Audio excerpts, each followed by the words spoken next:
Now today I thought I'd share a little tip. It's something that anybody that rides a motorcycle has to deal with, and it's pretty simple. Now one of the simple things that everybody has a different ergonomics. They like the seat height, the height of the bars, the pegs, the rear sets or whatever, or if they wear bicycle pants or no pants or underwear or whatever. Everybody's got their little idiosyncrasies. Well, one of the little idiosyncrasies I have from 52 years of riding motorcycles is I like a quick throttle. Now in the past, what I've done is, number one, I've looked online and seen that you can buy quick throttles, and they're about 160 bucks. And I said, oh, this was many, many years ago. And I said, yeah, you know, being cheap. I was cheap before it was popular to be cheap. But there's a better way, I think a better way to do this, and it costs almost no money at all. Now the secret of this is, and this, I wanted to show this. This is a box of scrap pieces that I have for many, many years of making prototype parts, modeling parts, whatever. They include everything from carbon fiber scraps, Nomex, molded things. It just goes on and on and on. But one of the materials that a lot of people might not be familiar with, it's called Opechee wood. Opechee wood is made in Scandinavia. It's 3 layers paper, and I mean paper thin, because the total thickness is 1/64. Now, the advantage of that is it's very strong, and I'll bet Tony knows this. It's very strong in the grain direction, but very flexible in the direction the grain goes in. You can almost bend it around. In fact, look at how you can bend it. Well, now the way, then I want to just keep in mind, this is usable in a lot of things that I've done over the past, but it's really good for this project of making my own quick throttle. Now a quick throttle means, normally a throttle would be about 1/4 of a turn, some are a little more. I've ridden some bikes that seem like you have to go and then. I've also ridden bikes, especially dirt bikes, that have quick throttles that maybe they were a little too quick. But there's a way you can infinitely adjust it. And this is really a nice little tip. You can use Opechee wood. Now normally if you buy this, and this is machined out of aluminum to a certain diameter, or it has an insert, yeah, that's nice for $160, that's cute. But this piece of wood probably in a hobby shop would cost about a couple of dollars. And the glue that you can use with it, ordinary Brodax CA, cyanoacrylate. What makes this material really usable, user-friendly, it's really wood.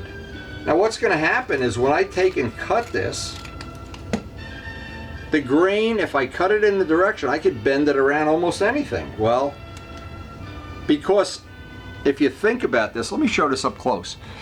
What happens from an engineering point of view, and keep in mind I have 2 master's degrees in engineering, one in my mind and one in my right hand here. Here's the thing, as you make this diameter bigger, the cable will move through the cable housing faster and faster. The 2 ways to accomplish a faster throttle is to make this diameter bigger, and you can see this is the original one, and this is 5 or 6, I forget, layers of Opechee wood, and I'll show how easy that goes on. Well, the other choice would be to take the pulley that's at the throttle mechanism, and on a 4-cylinder bike there's usually a center pulley and then 4 springs, 1 on each carburetor, that return the carburation. The carburetor slides back down. Well, I found in trying to do this, working on the carburetor parts, it requires a big commitment, and you're taking stuff apart and you need extra parts and you're grinding and drilling, but this is so easy. And this took me about an hour to do today.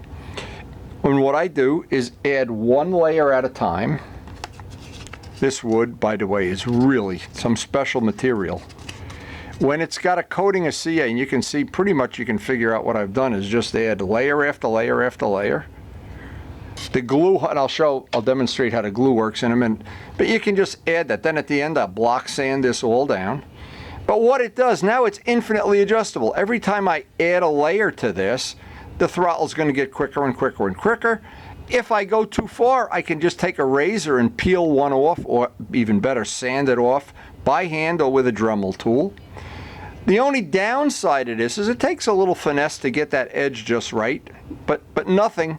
And again, if there's nothing here, when you're saving $160 in return for an hour of work, and the fact that it's infinitely adjustable. And also, one of the things that makes this a special little modification is I can get it, and I don't know why this is that I found this to be true. A lot of times we'll be going down on a high-speed ride, and I'll be going like this and going, and all of a sudden I realize I got more left. Well, this ensures that won't happen, hopefully. Now, if I do go too far on this one, I've got this in my GS, I've got it in the RD. The RD, you need to have a groove in a single cable. In a double, you really don't need a groove. The RD, I just take a Dremel tool and put a groove in it. I've got it on several other bikes that I've had to, and what I've done over the years is add pieces to make it even quicker. Another thing I like is when you're going to pass somebody, the quickness of it seems to work in my favor. Again, it's all personal choice anyway. It's like the seat. Some people have a nice big padded behind. They don't need a good seat. Well, I got a behind, I don't know, I feel like I'm sitting on a hot plate or something sometimes. But anyway, made a lot of seats, not to get too diverted here, but to make this part. Now there's another advantage of this. When I replace this, I have two of these bikes. This is for the 750. So this is the one from the spare bike. I can change this out in a matter of 15 minutes, 10 minutes. Go ride the bike. If I don't like it, I can put the stock part back on. It's not like I cut the frame, took the engine out, or whatever.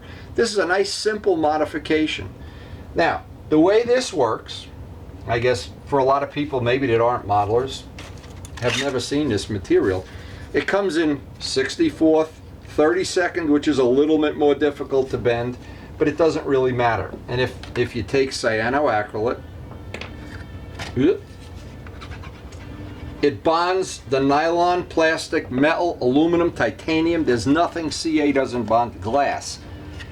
The problem is you get it on your hands, it's going to bond to your hands too. So I try to do as I normally would if I was building a model plane. Try not to get any on my hands. And then I'll try to take a little bit of kicker. Really not necessary because I could wait for this. And again, this is available from Brodax. That piece is now permanently attached, and when you go to take it off, if I give this a minute or two to dry, when I take it apart, I'll break the material. It'll actually come apart and leave part of the material there. It'll be stronger than the material itself. So there's no fear at all that this is ever going to come off. That's not even a possibility. But just to ensure it, I take another material. You can do this with anything. This is thin CA. This is like water. And I just put some on a Q-tip and paint it on. And what that does, it turns this wood into a material that's harder than aluminum. And you could file this once it's got the CA on. You can file it and you can cut yourself. It's so sharp. So having made this little piece for about, again, I have scraps, but most people might have to buy some of that material. Or if somebody in our circle of friends wants to do one of these over at the shop, we can do it in real time. Problem is, everything in real time, that whole hour, Glenn isn't even gonna watch an hour video. So anyway, this is a nice little thing. Now what it gives me, and I think it's important to me. Again, some people, I've ridden a lot of motorcycles. A lot of people get on a bike and they don't know. They're sitting crooked and something hurts, but their foot is on the peg crooked. Or Chris was over here and one of the foot pegs on her bike was facing straight down and she didn't realize it. Well, it depends on how sensitive you are to the ergonomics of the bike as to how important a small thing like this would be. The good news is if we went out, test rode the bike and we don't like the way this feels, if it's too radical, we can adjust it. If we want to even go even more radical, which I can adjust this, and then when I get this to where I really like it, where I'm really happy with it, I'll take it apart again and grease everything with wheel bearing grease. I'm not going to grease it now, I'm just going to put it in dry, but a simple reason, if I want to take it out and add a layer, I don't want to have to get rid of all that wheel bearing grease. So it's an infinitely adjustable part that almost anybody can figure out how to make. You don't need any machine shop. You don't need to. You need a piece of that material and some glue. And I'm not sure there's an easier or better way to do this, but this way works every time. And I've done it to a lot of motorcycles. I've never had one that I had to go back and undo. I've had 2 or 3 that I've added pieces to, and I really like that, the quickness of it. Again, some people might like that lazy throttle, but a good example is on the R1. There's mode. So if you put it in the standard mode, it feels maybe just a little soft, and then you put it in A mode, it's a little too fast.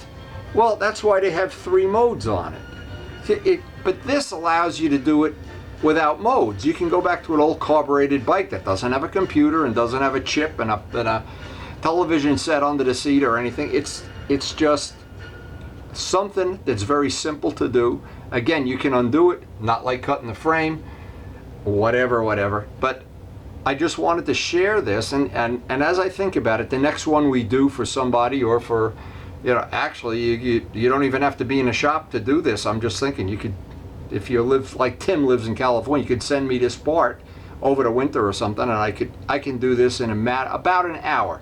Anyway, it's a nice little tip. You can always go back to where it was, and it's a no money, no big hassle.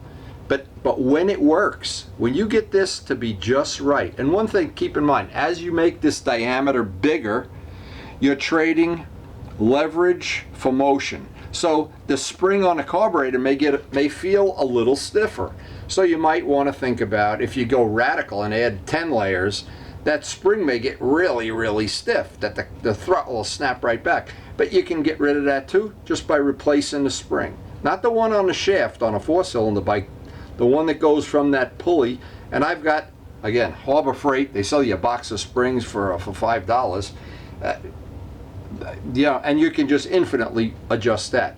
But this is something I think anybody can do, and I think it's a tip I'd always wanted to share. I just didn't have the time until today to really make a little, I don't know what you would call this, how to make a quick throttle. But I just love the fact that through YouTube and through the things that we do, we can share these things. We got Vince in his house now doing some nice work, helping people. Glenn's gonna, I'm sure, when he gets his thing recovered, we'll be up at his house.